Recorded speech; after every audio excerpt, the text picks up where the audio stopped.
Prajwal Revanna pen drive ಕೇಸಿಗೆ big twist ಸಿಕ್ಕಿದೆ. Pen drive ರೂವಾರಿ ರೇವಣ್ಣ ಮಾಜಿ ಕಾರ್ ಡ್ರೈವರ್ ಎಲ್ಲಿ ಹೋಗಿದ್ದಾರೆ? ಡ್ರೈವರ್ ಕಾರ್ತಿಕ್ ಗೌಡ ಈಗ ಎಲ್ಲಿದ್ದಾನೆ ಗೊತ್ತಾ? ಪ್ರಜ್ವಲ್ ಪೆನ್ ಡ್ರೈವ್ ನ ಅಸಲಿ ಸೂತ್ರಧಾರ ಕಾರ್ತಿಕ್ ಗೌಡ. ಯಾಕಂತಂದ್ರೆ ರೇವಣ್ಣ ಸಾಮ್ರಾಜ್ಯ ಪತನಕ್ಕೆ ಕಾರ್ತಿಕ್ ಗೌಡನೇ ಕಾರಣ. ಕಾರ್ತಿಕ್ ಗೌಡ ಎಲ್ಲಿದ್ದಾನೆ? SIT ಅಧಿಕಾರಿಗಳು ಕಾರ್ತಿಕ್ ಅನ್ನ ಹುಡುಕ್ತಾ ಇಲ್ವಾ? ಹಾಗಿದ್ರೆ ಕಾರ್ತಿಕ್ ಗೌಡ ಹಿಂದಿರೋ ಆ ಪ್ರಭಾವಿ ಲೀಡರ್ ಆದ್ರೂ ಯಾರು? SIT ಅಧಿಕಾರಿಗಳು ಕಾರ್ತಿಕ್ ಅನ್ನ ಹುಡುಕ್ತಿಲ್ವಾ? ಹಾಗಾದ್ರೆ ಅವನ ರಕ್ಷಣೆ ಮಾಡ್ತಿರೋ ಪ್ರಭಾವಿ ಲೀಡರ್ ಯಾರು? ಕುಮಾರಸ್ವಾಮಿ ಅವರು ಹೇಳದಂತೆ ಮಲೇಷ್ಯಾಗೆ ಹೋಗಿದ್ದಾನ ಕಾರ್ತಿಕ್. ಹಾಗಾದ್ರೆ SIT ಅಧಿಕಾರಿಗಳು ಯಾಕೆ ಕಾರ್ತಿಕ್ ಅನ್ನ ಹುಡುಕಾಟ ಮಾಡ್ತಿಲ್ಲ? ಪ್ರಜ್ವಲ್ ಪೆನ್ ಡ್ರೈವ್ ಹಿಂದಿನ ಸೂತ್ರಧಾರ driver Karthik Gowda ಎಲ್ಲಿದ್ದಾರೀಗ?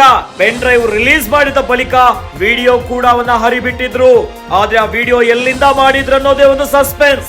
Video release ಬಳಿಕ ನಾಪತ್ತೆಯಾಗಿರೋ ಕಾರ್ತಿಕ್ ಗೌಡ ವಿಡಿಯೋವನ್ನ ಎಲ್ಲಿಂದ ರಿಲೀಸ್ ಮಾಡಿದ ಅನ್ನೋದೇ ಒಂದು ಸಸ್ಪೆನ್ಸ್. ರೇವಣ್ಣ ಕುಟುಂಬದ ಮಾನ ಮರ್ಯಾದೆ ತೆಗೆದ ಕಾರ್ತಿಕ್ ಎಲ್ಲಿದ್ದಾನೆ? ಪ್ರಜ್ವಲ್ ರೇವಣ್ಣ ಪೆನ್ ಡ್ರೈವ್ ಕೇಸ್ಗೆ ಒಂದು ಬಿಗ್ ಟ್ವಿಸ್ಟ್ ಸಿಕ್ಕಿದೆ. ಪೆನ್ ಡ್ರೈವ್ ರೂವಾರಿ ರೇವಣ್ಣ ಅವರ ಮಾಜಿ ಕಾರ್ ಡ್ರೈವರ್ ಎಲ್ಲಿ? ಡ್ರೈವರ್ ಕಾರ್ತಿಕ್ ಎಲ್ಲಿದ್ದಾನೆ ಗೊತ್ತಾ? ಪ್ರಜ್ವಲ್ ರೇವಣ್ಣ ಪೆನ್ ಡ್ರೈವ್ ನ ಅಸಲಿ ಸೂತ್ರಧಾರ ಕಾರ್ತಿಕ್ ಗೌಡ. ಇದೀಗ ರೇವಣ್ಣ ಸಾಮ್ರಾಜ್ಯವೇ ಪತನ ಆಗೋ ಸಂದರ್ಭ ಬಂದಿದೆ. ಆದ್ರೆ ಕಾರ್ತಿಕ್ ಗೌಡ ಈಗ ಎಲ್ಲಿದ್ದಾರೆ?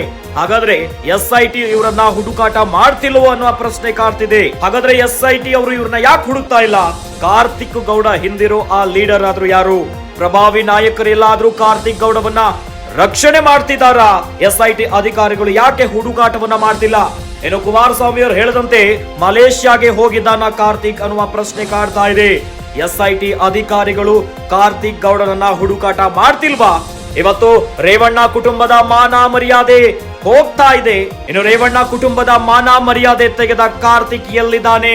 ವಿಡಿಯೋವನ್ನ ರಿಲೀಸ್ ಮಾಡಿದ ಕಾರ್ತಿಕ್ ಎಲ್ಲಿಂದ ರಿಲೀಸ್ ಮಾಡ್ದ ಅನ್ನೋದೇ ಒಂದು ಸಸ್ಪೆನ್ಸ್ ಆಗಿದೆ. ಪ್ರಜ್ವಲ್ ರೇವಣ್ಣ ಪೆನ್ ಡ್ರೈವ್ ಪ್ರಕರಣಕ್ಕೆ ಬಿಗ್ ಟ್ವಿಸ್ಟ್ ಇದು.